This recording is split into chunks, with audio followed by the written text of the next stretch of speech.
Hi, it's me, Stephanie Michelle. So tonight is Halloween, Blessed Samhain. So I figured I would do a small video on the folklore of Little Red Riding Hood, which is me today. Now, ever since I was a little girl, I've always loved the fairy tale of Little Red Riding Hood. In fact, it's probably my favorite fairy tale. Now, much of my information is going to come from this book, Little Red Riding Hood Uncloaked by Miss Catherine Orenstein, Sex, Morality, and the Evolution of a Fairy Tale. Now, in Hebrew, Little Red Riding Hood is probably best translated as Kipa Adama Ketana, and werewolf is probably best translated as Adam Se'ev. Now, when I was studying Hebrew at Philadelphia Biblical University, I was excited that we were going to do readings in Hebrew from this book, the First Hebrew Primer. I took Biblical Hebrew with Dr. O. Herb Hurt and Mr. Mitch Treisman at the Institute of Jewish Studies for the Friends of Israel Gospel Ministry. I also took Hebrew with Dr. David Brewer at Philadelphia Biblical University. In both of these circumstances, this was my textbook. Now, when most people think about Little Red Riding Hood as a fairy tale, they think it is meant for little kids, but originally it was meant for young adult women. And in fact, in its original version, Little Red Riding Hood was probably a prostitute, and the wolf was probably a werewolf. Now, the earliest version of the fairy tale of Little Red Riding Hood is known as The Story of the Grandmother, and it's dated to circa the 12th century CE. And in this story, Little Red Riding Hood is most definitely a prostitute, but she's smart, she's cunning, and she ends up actually tricking the werewolf and escaping with her life at the end of the story. Now, in 1697 CE, Charles Perrault, a member of the court of King Louis XIV, also known as Le Roi Soleil, the Sun King, and Louis le Grand, Louis the Great, wrote the first version of the Little Red Riding Hood fairy tale as we know it today, Le Petite de Chaperon Rouge, the Little Red Riding Hood. And in this tale, she still is probably a young prostitute. However, he's writing to young women of the court of Louis XIV, trying to discourage their promiscuity, their prostitution, and therefore he makes Little Red Riding Hood a little bit younger, a little bit more naive, a little bit more innocent. And unfortunately, in the end, she gets eaten by the werewolf and tragically dies. Now, probably the most popular version of the Little Red Riding Hood fairy tale comes from the brothers Grimm, Yaakov and Wilhelm, who wrote Rothkopken, Little Red Cap, in 1812 CE, and in this version, her red cap still probably refers to her being a prostitute. However, the brothers Grimm were writing to young children and not young adult women, and therefore they transform Little Red Riding Hood into an innocent, sweet young girl who happens to be seduced by a wolf, who in this case is no longer a werewolf, and she's miraculously saved at the end of the story by a huntsman. Now, the 1697 CE version by Charles Perrault is known in French as La Petite de Chaperon Rouge, the Little Red Riding Hood, and in this case, her Red Riding Hood probably refers to her clothing that distinguishes her as a young prostitute.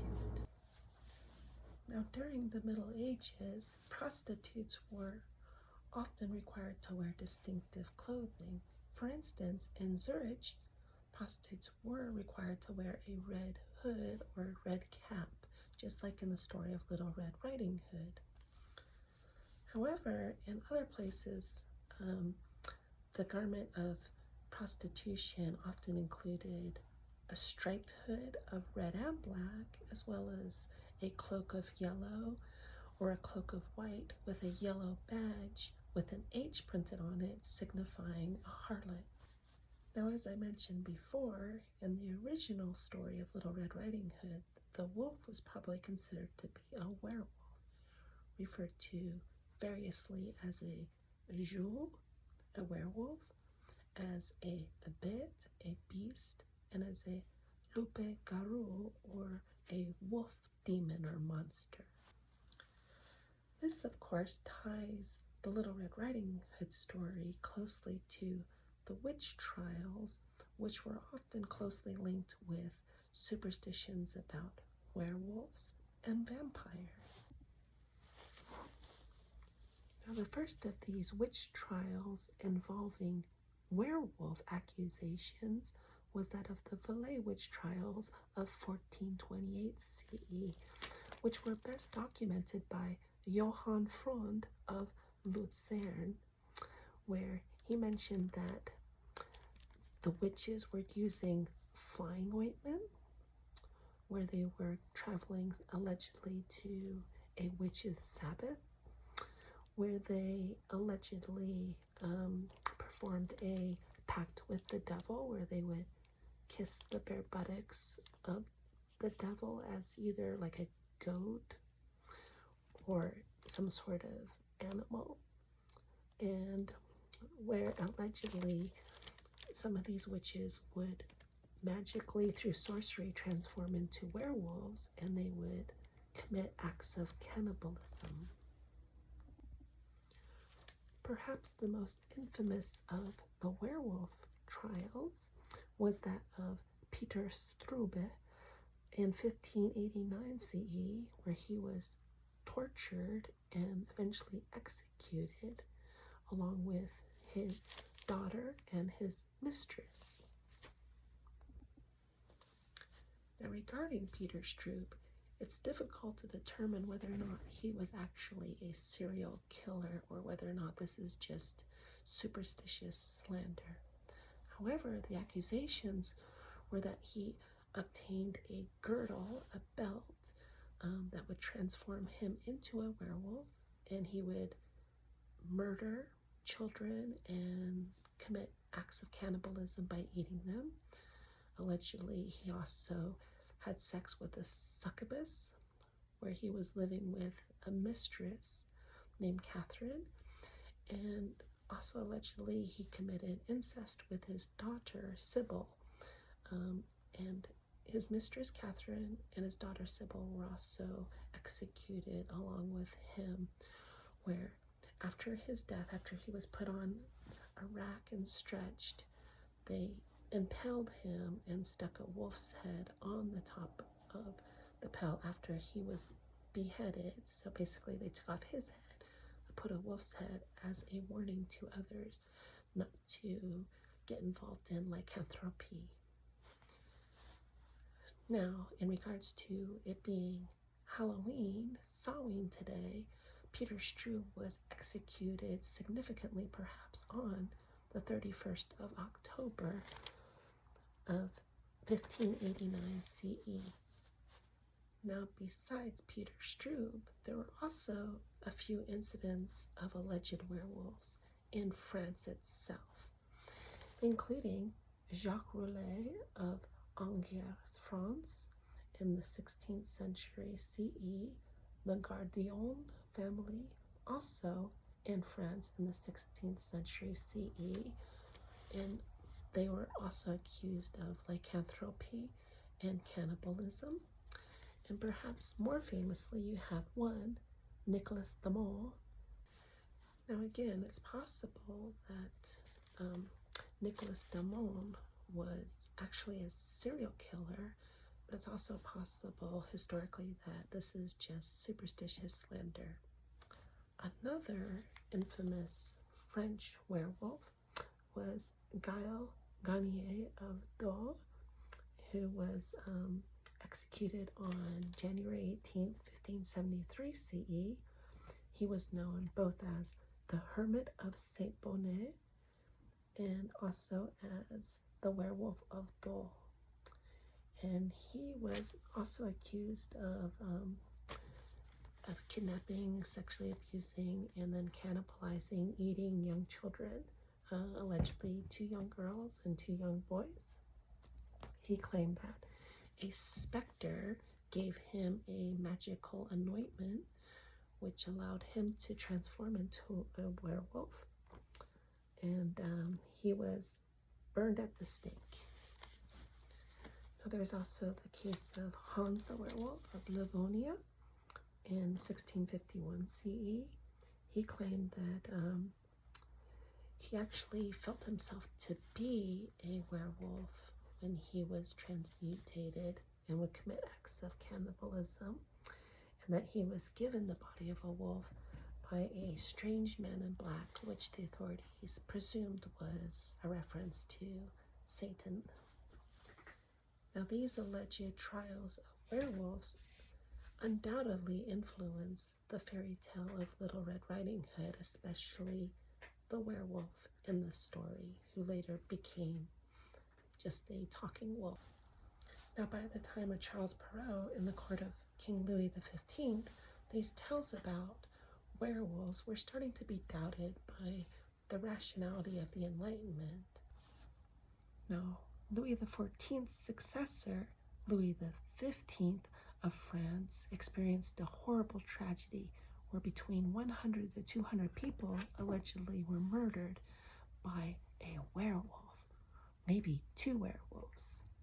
Between 1764 to 1767 CE, in the area of Gévaudan, France, known as La Bête de Gévaudan, the Beast of Gévaudan. In the summer of 1764 CE, a young woman saw this La Bête, this Beast of Gévaudan, and she claimed that it looked like a wolf, but it didn't look like a wolf. And a little bit later, on June 30th of 1764 CE, a young 14-year-old girl ended up being the first victim to be cannibalized by this alleged werewolf. Of course, most modern historians believe that these killings were just killings by a wild animal or 2 wild animals, probably 2 large gray wolves. Now, after nearly 2 years of murders by La Bête, the Beast of Gévaudan, on the 20th or 21st of September of 1765 CE, Francois Antoine, a lieutenant of the royal hunt for this beast, ended up killing a large gray wolf, which was believed to be this werewolf, who was performing about 100 to 200 killings in the area of Gévaudan. However, shortly after that, on the 2nd of December 1765 CE, killings began again, so it was determined this was not the werewolf, or that maybe there was another werewolf. And so the hunt continued for another 2 years. Now, of course, on August 11th of 1765, a young lady by the name of Marie-Jeanne Belay, she became known as the Maiden of Gévaudan because allegedly when she was attacked by this werewolf, she ended up spearing it in the gut and managed to escape and became a bit of a hero. Now, on June 19th of 1767 CE, La Bête, the Beast of Gévaudan, was killed by Jean Chastel, who was a local innkeeper, and he became a bit famous for killing this alleged werewolf. Now, the next day, on June 20th of 1767 CE, An autopsy was performed on Le Bête, the beast of Gévaudan, after it was killed by Jean Chastel, and it was determined that it was probably just a large gray wolf. However, there were some peculiarities in regards to its size and some of its features. Now, Bram Stoker not only wrote in 1897 CE his famous book Dracula, but also a short story known as Dracula's Guest. And in this version, Dracula transforms into a werewolf, and it's stated that he can only be killed by a sacred hallowed bullet, which is one of the beginnings of this idea that a silver bullet can kill a werewolf. Now, this idea that a silver bullet can magically kill a werewolf develops from earlier British folklore that shapeshifters were extremely vulnerable to silver. Now, this idea of a silver bullet killing werewolves further developed in 1889 CE when Abbot Porcher stated that Jean Chastel had recited prayers while he was hunting for Le Bête, the beast of Gévaudan. And a little bit earlier in 1887 CE, Henry Pornat, the folklorist, he claimed that the Jean Chastel had melted down medals of the Virgin Mary and used those to create a large caliber bullet to kill Le Bête, the beast of Gévaudan. Now, another later fairy tale, Beauty and the Beast, in French, La Belle et la Bête, composed by Villeneuve from older folk tales, probably also includes a werewolf story in its original version. One of the variants, Le Loup-Blanc, the white wolf. In this version, La Bête, the beast, is a gray wolf or a werewolf.